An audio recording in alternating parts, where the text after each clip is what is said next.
You're looking at the creation of a chili relleno Crunchwrap. You want to know how good it is? Just stay tuned. Right off the top, credit where credit is due. The Crunchwrap is from a restaurant in Downey, California called Fatimas Grill. Yeah. Who knows where Downey, California is? That's Chancey's homeland. Chancey? Yeah, it's up by LA. You're not from Downey. No. You're close to Downey. Somewhat. Where exactly? I was born in Tarzana. Chancey and his beautiful eyes were born in Tarzana, California. Enough of that. Max got what was this? That's called a direct message boomer. Max got a DM from El Camino 42, said, hey Max, huge fan of the channel, sent this to your old man's Insta, but wanted to resend to you. Old man, this looks epic and exactly the kind of thing you guys would make. Would love to see his take on this so I can make it at home myself. El Camino 42, we're doing that because you asked for it. Remember that old TV show I talk about? You asked for it? Because you asked for it. And Max sent it. And Fatimas Grill inspired it. Here's the deal. Birria happens first. Then there's a lot of other things. We've got the chili rellenos, sort of, to make. We've got some guacamole to make. We've got refried beans to make. We've got a white sauce to make.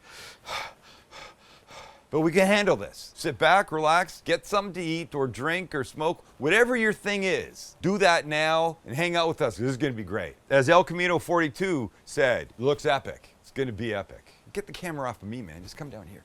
Here's our start. Dried chilies. We've got 4 dried guajillos and 2 dried pasillas. Actually, in their fresh form, they look like that. Just happen to have them. All right, but we don't want the seeds and the stems. So we'll just do a little cutting right here. Little circumcision right there at the top of these. Say chili circumcision. Look at all the seeds. Tons. Listen, you're gonna get a ton of flavor out of this. This is not about heat. You don't need these seeds. If you've got some, that's fine, but try and get most out. I find the scissor thing kind of opens it up better, helps you get them out. Not sure why I feel like the need to rush. You always do. I really do. Next step is this. Just cut them into rough pieces, put them in a blender, and then on top goes 2 cups of hot beef broth, like that. Push them down a bit, put the lid on, let these steam for 15 minutes, and in that 15 minutes, we'll continue on with the rest of the birria. All right, that is about 3 pounds of boneless short rib. I'm gonna give it a little splot of oil, avocado, and we'll season. Same on the other side. This is not an application that I mean, you could use the bones, but I just think it's easier in this case to not have any bones to deal with. All right, then these are gonna go in our Instapot on saute. We will be using the high pressure mode to cook all this, but right now we just wanna get some color on the meat. And in we go. I can't do them all at the same time because they'll just bring the temperature way down. So I'll just do them in halves like this. And you can see after just a few seconds, it's getting color. So a little color all the way around. Take those out, do the other ones. All right, when your second batch is done, out they come. Here we go. We'll give the pot a tiny bit more oil, and then in will go 1 yellow onion, chopped up. And this now will just begin to soften over the next couple of minutes. See all the stuff on the bottom? Yeah. Thank you, Chance. That was rhetorical. Come on, you don't need an answer to that. I'm needy. See all that stuff in the bottom?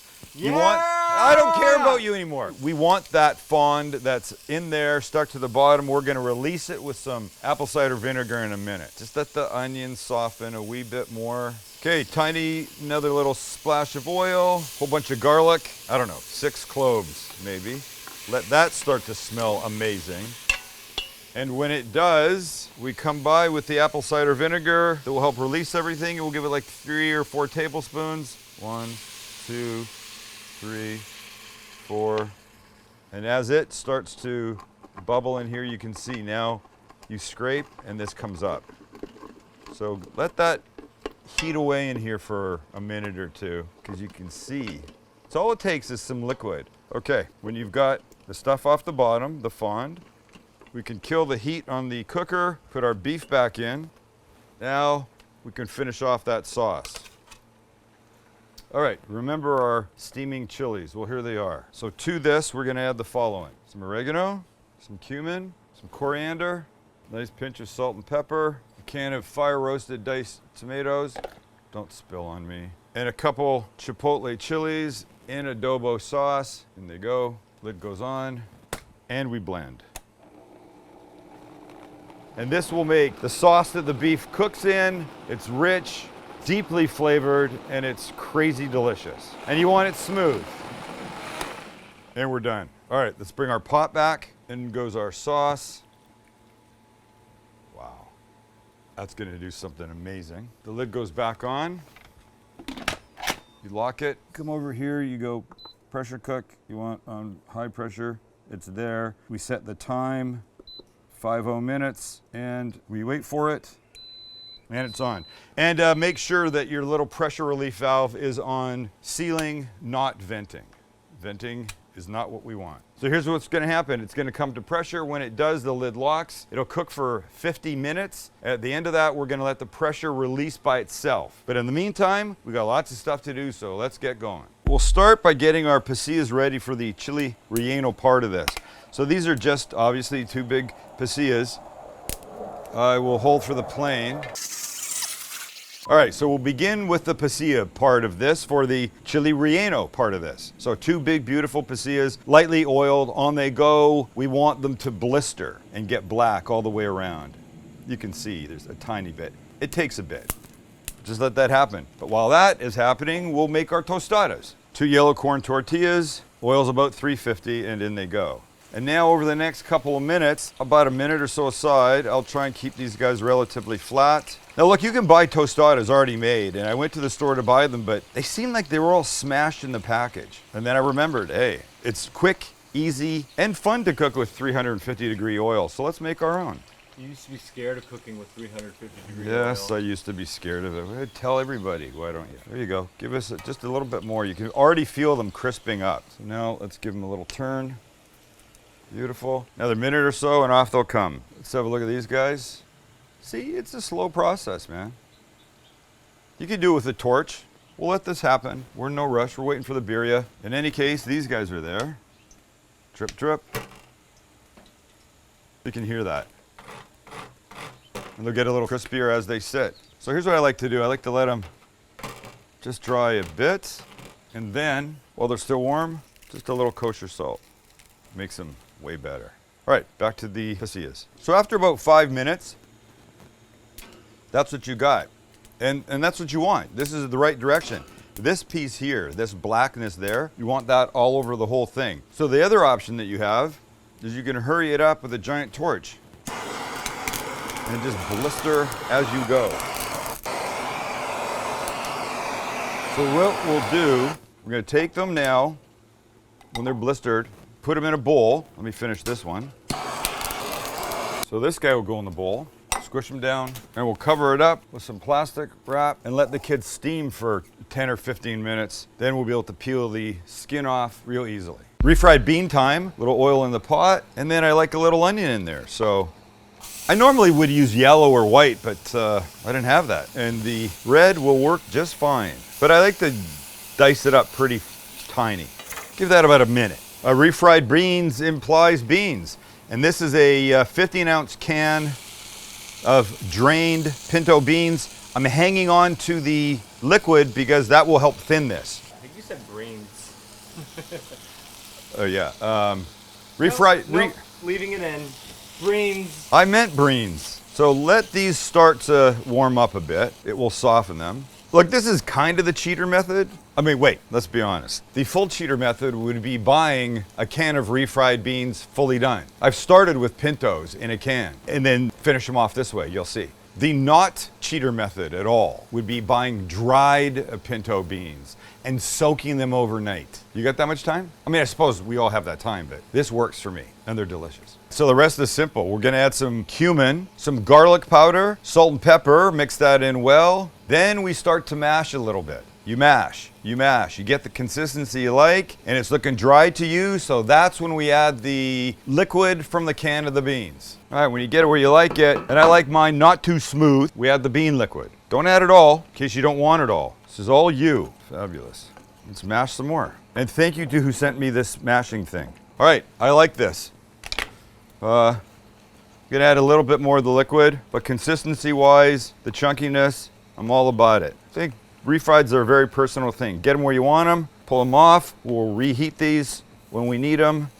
Now we make some guacamole and our sauce. You know, like you, I spend a lot of time in my car driving to the supermarket. Then you get there and it's, what do you want to eat? And then you're traversing the aisles, and then you drive back home, and you still haven't even cooked anything yet. That's why we want HelloFresh, America's most popular meal kit, to be your best friend when it comes to food.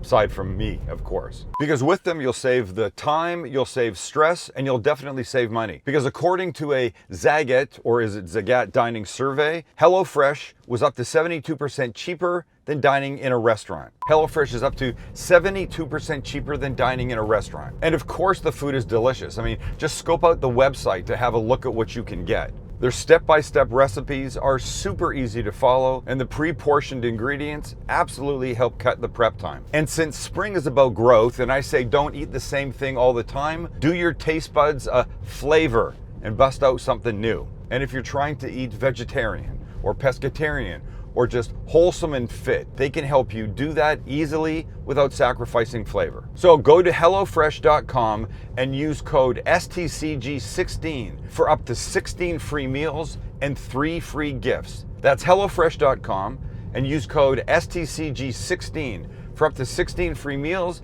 and 3 free gifts. We've gone down the guacamole road before. The flesh goes in a bowl, then we add some diced tomato, some cilantro, some lime juice, sauce from a can of chipotle peppers, good pinch of salt and pepper, and we mix it until it's chunky. We like chunky guac. And there you have it. A perfect, smoky, chunky guacamole. White sauce, and then we're almost building. Okay, for the sauce, we start with a little mayo. We add some cumin, little garlic powder, some cayenne for heat, lime juice.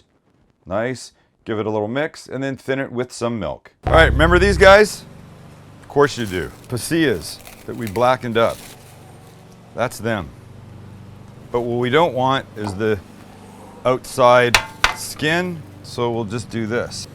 Just peels right off beautifully.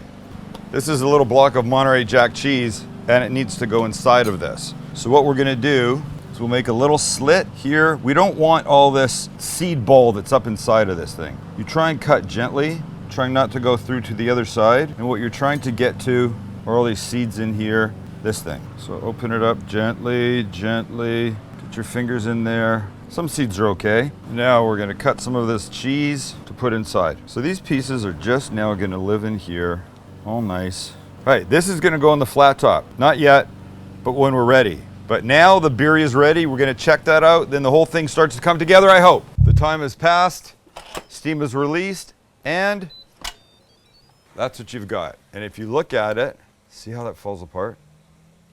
It just breaks under the weight of the tongs. You see that? That is everything you were hoping it would be. Okay, so let's bring some out. This gorgeous, rich sauce, huge flavors. Look at just letting the tongs with their spring open up separates this perfect meat. Oh, it's, Max, stop it. You're the one talking about perfect meat. Here's this, looking gorgeous. So we'll give it just a little break up. We're just gonna bust it up a bit more. Not that it needs it, because you could eat this without teeth, probably. Okay, we got a couple things to do. This guy needs to go on the flat top to start to melt the cheese a little bit. So let's do that. All right, little oil first, a little spreading of the oil. And then our friend. So because of how this was cooked, the outside is soft. Like you could eat it. We're just trying to give it a little bit of a char and start melting the cheese inside. And you can see it right there. So let's give him a little flip. There you go, bud. So in a traditional chile relleno, this, before this flat top, would have gotten dipped into a stiff egg white batter and then deep fried. Here's what I'm gonna do. I'm gonna take him just to the edge, let that continue to melt. We'll get ready to put the tortilla on. And here's how this happens. It happens, it's really hot. We begin with some of the refrieds right here. And then our gorgeous birria on top. Damn, I know how this is gonna taste, and I'm super happy about it. Then this guy, our perfect little tostada. So proud of him. Guacamole shows up on the top of this kid. Now this.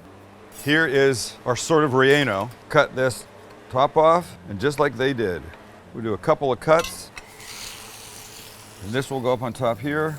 And the remaining on top here. All right, so they did lettuce and tomato, which we will not, but we will do some shredded Monterey Jack cheese. And now our sauce. And now we fold it up, just like you would any Crunchwrap, all the way around till you get this. Okay, onto the flat top right now, face down. Well, that's hefty. I'm telling you right now, there's some heft to that guy, some weight. And we're just looking for color and to have it seal up, sort of. Let's turn our starfish over. Oh, it's pretty, ain't it? That's beautiful. Another minute or so on this back side, off it comes, and down we go. Hey, handsome. So we could stand around and look at this, but this is not the good part. The good part's inside. Who wants to cut it? Yes. I mean, that's not rhetorical. I mean, who wants me to cut it? Aye, aye. And holy, how pretty is that, huh?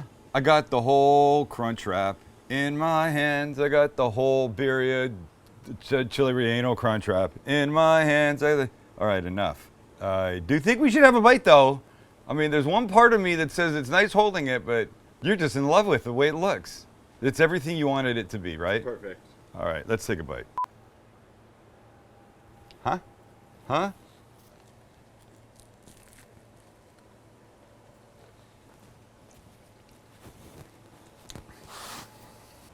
If you're thinking right now, I bet you that's really good, you're wrong.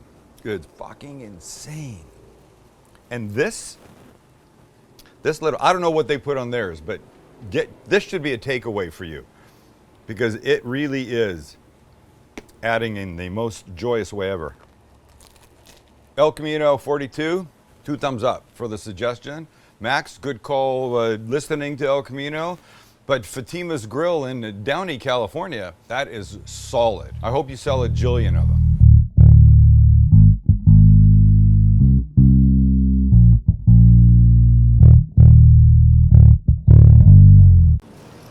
Oh.